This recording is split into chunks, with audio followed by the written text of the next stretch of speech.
DMTV, bilile kamalo bana ebele.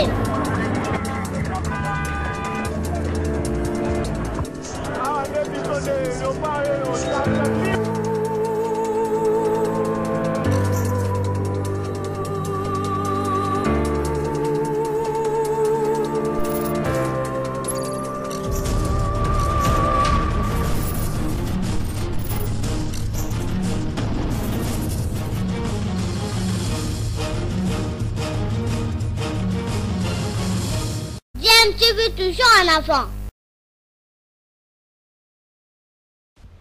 Vous êtes sur DMTV, bonjour ou bonsoir, tout dépend de l'heure à laquelle vous nous suivez. Tout le plaisir est pour nous de vous retrouver, mais surtout de savoir que vous êtes nombreux en train de suivre votre chaîne YouTube DMTV. DMTV qui vous propose l'actualité, mais vous propose aussi des analyses et des réflexions sur des sujets d'actualité, sur des faits sociaux ou tout simplement des réalités que nous observons ici chez nous en République démocratique du Congo. Éliminatoire de la Coupe du Monde Qatar 2022, les Léopards de la République démocratique du Congo accueille les Taifa Stars de la Tanzanie ce jeudi 2 septembre à Lubumbashi. Lubumbashi parce que tout simplement le stade de Martyrs n'est pas homologué par la FIFA ni par la CAF. C'est un stade qui ne répond pas aux normes, est en pleine réfection, en pleine rénovation afin de le ramener aux normes exigées et pour permettre à la RDC d'y jouer ses matchs à domicile, les prochains en tout cas ici à Kinshasa. Et dans l'entretemps, les Léopards de la République démocratique du Congo sont déjà arrivés en grand nombre dans la capitale RD congolaise. Il ne reste plus que 3 joueurs pour compléter cette liste-là. Et le ministre des Sports, Serge Condé, a profité de la présence du sélectionneur des Léopards de la RDC, le technicien argentin très expérimenté, Hector Raul Cooper, pour effectuer une visite avec l'ensemble de l'équipe nationale, le staff technique et joueurs pour voir l'évolution des travaux de rénovation de ce stade. Et bien évidemment, les joueurs ainsi que le staff technique et le ministre sont même allés sur l'aire de jeu pour se rendre compte en tout cas de la pose de cette nouvelle pelouse synthétique, l'ancienne pelouse qui était déjà devenue défectueuse et qui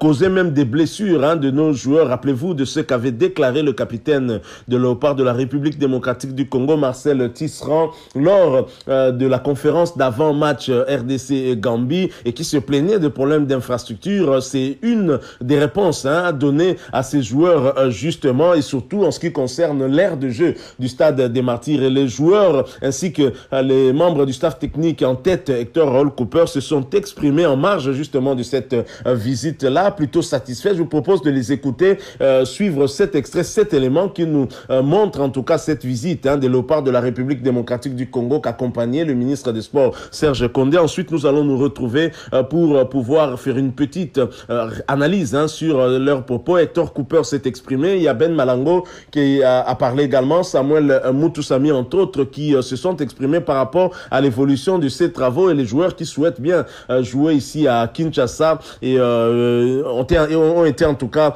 très contents de voir la manière dont les travaux sont en train de s'effectuer. Ça augure de bonnes choses. À eux maintenant de faire le travail pour cette première journée, pour ne pas déjà compromettre les chances de la RDC d'être première de son groupe, parce que seule la nation qui sera première de son groupe sera qualifiée pour le prochain tour. Il n'y a donc pas 36 solutions, pas de demi-mesure. Il faut engranger, il faut gagner, remporter tous les 3 points à domicile et ne pas faire comme ce que nous avons eu à faire lors de ces éliminatoires de la CAN Cameroun 2021 où on a perdu des points ici à domicile. C'était regrettable et c'est ce qui nous a coûté d'ailleurs cher. Le Gabon s'est qualifié en gagnant tous ces 3 matchs à domicile. C'est aussi simple que ça. Les calculs à faire commencent par là. Il faut commencer par gagner toutes ces rencontres à domicile. Il faut se donner toutes les chances aussi de jouer dans de bonnes conditions. C'est ce qui est en train d'être fait au niveau du stade des Martyrs. Alors, je vous propose de suivre cet élément. Ensuite, nous allons nous retrouver pour la conclusion. Je rappelle que vous êtes sur DMTV. Si vous n'êtes pas encore abonné, n'hésitez pas, abonnez-vous et n'oubliez pas d'activer la notification en cliquant tout simplement sur cette petite cloche que vous verrez apparaître dès que vous serez abonné, parce qu'elle va vous permettre de ne plus rien manquer des prochaines vidéos que nous allons vous proposer. Merci. Nous nous retrouvons tout de suite après. Plus que 3 jours avant la rencontre République démocratique du Congo-Tanzanie, comptant pour la première journée des éliminatoires à la Coupe du Monde Qatar 2022. Les léopards de la RDC, réunis à Kinshasa pour la circonstance, ont tenu à palper du doigt l'évolution des travaux au stade des Martyrs de la Pentecôte avant de se rendre dans la ville que préfère. La délégation, avec à sa tête Donatien Chimanga, président de la Fédération congolaise de football association, a été reçue par le ministre des Sports et Loisirs, Serge Nkonde, ce lundi. Tout est parti des vestiaires. Ici, c'est la métamorphose. Impossible de ne pas se projeter.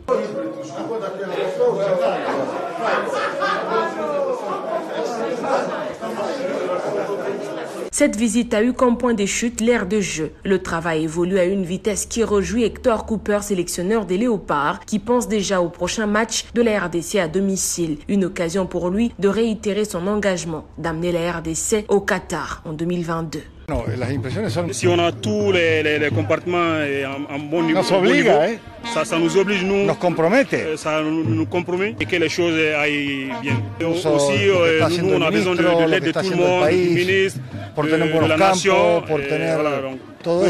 pour avoir tout ça là. Donc, todo lo posible para tener una alegría, ¿no? Et on va tout faire pour avoir pour faire une bonne qualification. Les joueurs n'auront plus de raison de se plaindre des conditions, a reconnu Samuel Mutusami. Parce qu'on sait que c'était quelque chose qui était important pour la progression de l'équipe. Et là, le fait que voilà, il y a un nouveau terrain, qu'il y ait des travaux, les infrastructures s'améliorent, c'est vraiment une très bonne chose pour le futur de la sélection. Et ça va nous donner tous les moyens possibles pour atteindre nos objectifs qui sont élevés. Dieu merci, Moukoko Amale, dit Soso, a eu du mal à cacher sa joie. Très bien pénal. Et ça nous a plaisir, il y a trop. La reconnaissance et la gratitude envers les autorités ressenties de l'international congolais Ben Malango. Félicitations parce que ça se voit, le travail, ça se fait. Je vois quand même l'histoire commence un peu à changer. Quand même, là, vraiment, il faut féliciter, il fait un très bon travail. C'est un engagement du gouvernement de la RDC par son ministre des Sports et Loisirs qui prend forme pas à pas. Voilà, nous sommes de retour. Vous venez de suivre cet élément qui, je pense, aura été très enrichissant et qui nous permet aussi de nous rendre compte de l'évolution des travaux au niveau du stade des Martyrs. Vous avez suivi le satisfecit quand même d'Hector Raoul Cooper qui a hâte de voir les léopards de la RDC se produire dans ce stade, évidemment, à Kinshasa. Et nous espérons que cela va arriver très rapidement et lors des 2 prochaines journées à domicile. En tout cas, c'est ce que nous révèle l'évolution de ces travaux. Il y a des joueurs qui se sont exprimés aussi, tels que Samuel Mutusami, Ben Malango, satisfait bien évidemment. Il y a, Dieu merci, Moukoko Amale aussi, ancien du Daring Club Motema Pembe, des joueurs qui sont plutôt contents de voir que le gouvernement a finalement pris cette situation à bras-le-corps, la situation de la réfection du stade des Martyrs, ce qui est une très bonne chose et qui entre toujours dans le cadre justement de la problématique, de l'absence des infrastructures adéquates.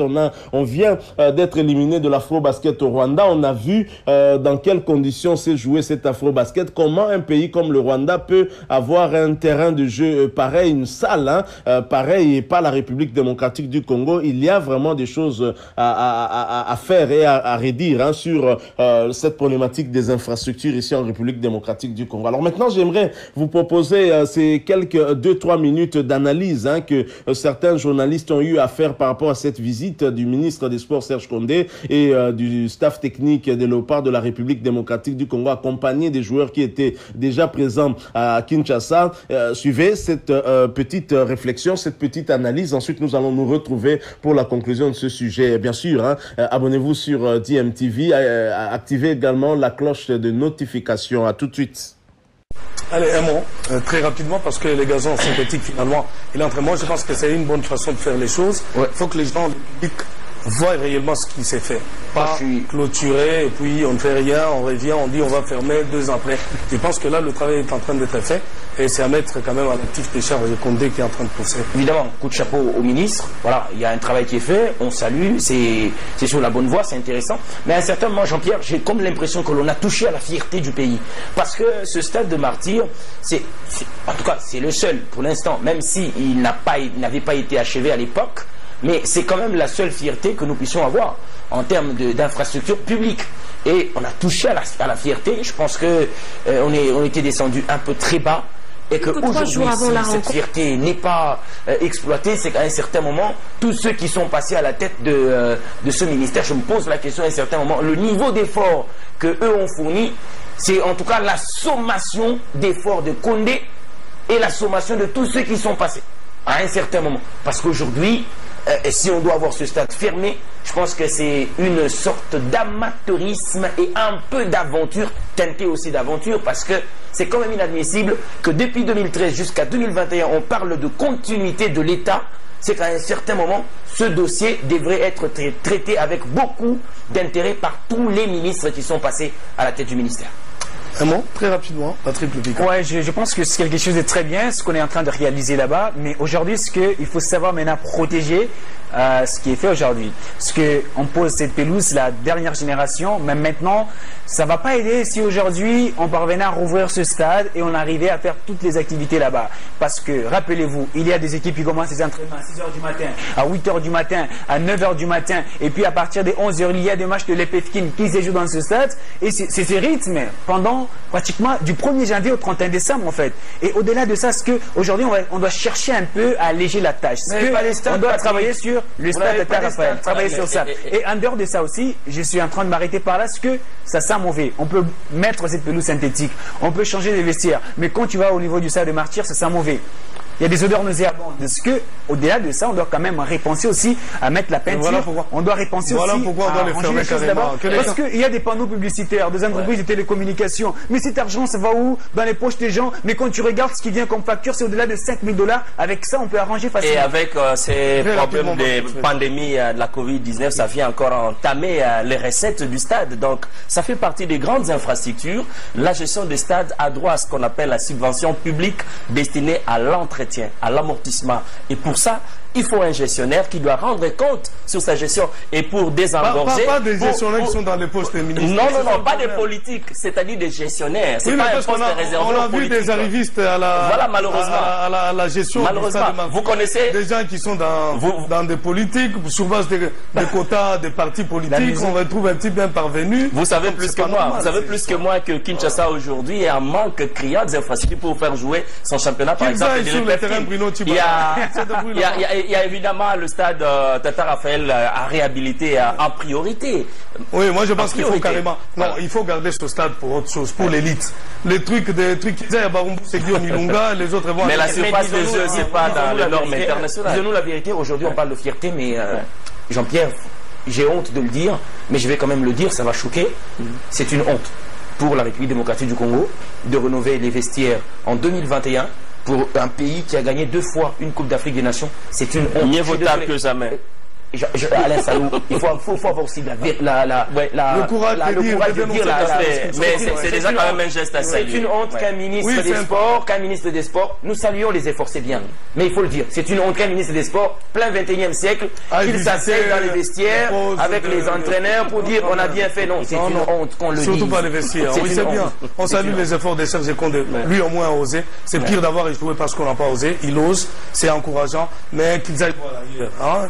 Maintenant, il faut aller voir ailleurs, il faut construire... Mais quand la gestion ne marche pas... Non, voilà. C'est ça le problème, c'est que les gestionnaires sont dans les postes ministres. J'espère que Serge Condé qui avait suspendu Yves Kambale pour les trucs des musulmans ne les a pas réhabilités encore. Il faut mettre en place des structures sérieuses. Voilà, c'est ça que nous devons encourager.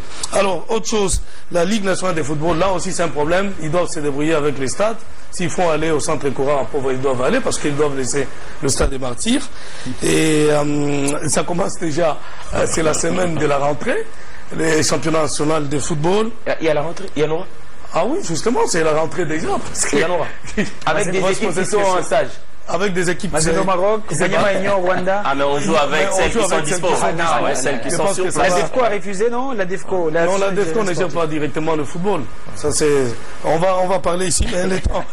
Voilà, nous sommes de retour. Vous venez de suivre là cet extrait, une analyse en tout cas par rapport à cette visite du ministre des Sports. Évidemment, les critiques ne manquent pas, les critiques n'ont jamais manqué, mais je pense que ce qui est important, c'est quand même que les travaux avancent. Je crois que c'est ça le plus important, les travaux avancent et que nous serons en tout cas heureux de voir les Léopards se produire ici à Kinshasa. Bon, c'est vrai que voir les Léopards jouer en province, c'est aussi une bonne chose parce que la République démocratique du Congo n'est pas Kinshasa, mais dans le contexte actuel où nous avons un problème de timing, nous regrettons aujourd'hui que ce stade des Martyrs n'ait pas été en tout cas conforme aux normes de la FIFA parce que cela nous prive aussi d'avoir un certain temps minimum pour récupérer les joueurs qui font déjà peut-être 8 heures voire plus de vol, tels que Chris Mavinga qui est venu du Canada et Cédric Bakambu de la Chine. C'est vrai qu'il était depuis quelques jours du côté de la France, des joueurs qui font déjà 8 heures de vol minimum et qui doivent en plus ajouter 2 heures pour aller vers Lubumbashi alors que le match c'est 2 jours après ou 1 jour après leur arrivée. Ça pose problème. Je crois que ceci nous interpelle et finalement nous fait comprendre la nécessité justement d'avoir toujours ces infrastructures répondant aux normes. Alors le plus grand problème chez nous, ce n'est pas tant la construction d'infrastructures, ce n'est pas tant, je veux dire, la réfection, mais le plus gros problème avec nous, c'est le problème de la maintenance de ces infrastructures que nous avons. C'est ça qui pose problème. Si la maintenance était assurée, je pense qu'on n'aurait pas, peut-être, on ne serait pas tombé sur le coup de non-conformité. Donc c'est cela aussi le problème. Je pense que dans tout ce que nous faisons, nous devons inclure aussi la maintenance et s'assurer que le stade soit maintenu dans les normes telles qu'exigées par la CAF et la FIFA. Aujourd'hui, nous sommes un tout petit peu pénalisés parce que justement, seul le stade du tout-puissant Mazembe est homologué et donc nous sommes obligés d'aller du côté de Lubumbashi et ceci va encore un peu plus fatiguer les joueurs parce qu'on a un problème de timing très clairement. Donc voilà la difficulté que nous avons. En tous les cas, on est quand même heureux de voir que le gouvernement, après avoir pris ce problème à bras-le-corps, le ministre du Sport s'est impliqué, visite ce stade régulièrement pour s'enquérir de l'évolution de ses travaux. Voilà qu'il a même amené le staff technique des Léopards ainsi que les joueurs pour qu'ils puissent palper du doigt en tout cas ces travaux qui sont en train d'être effectués, surtout la pose de cette pelouse synthétique qui remplace l'ancienne pelouse d'une ancienne génération également et qui a commencé en tout cas à poser problème. Je pense que maintenant la place peut être donnée au football et au beau jeu. Marcel Tisserand se plaignait qu'ils étaient en difficulté de pouvoir reproduire du beau jeu ici à domicile. Et maintenant, je crois que dans les jours, les semaines ou les mois qui viennent, on pourra les voir jouer à domicile et nous produire un beau jeu. Donc voilà, nous sommes arrivés à la fin de ce sujet. Si vous l'avez aimé, laissez-nous un maximum de j'aime. Merci de partager avec nous aussi votre point de vue en nous le laissant à travers un commentaire bien...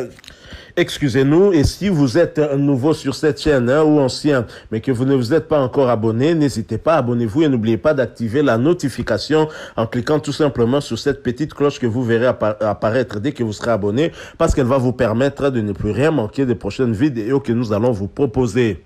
Encore une fois, merci à vous. Nous espérons vous retrouver bientôt avec un autre sujet d'actualité. En attendant, portez-vous bien et DMTV vous dit au revoir.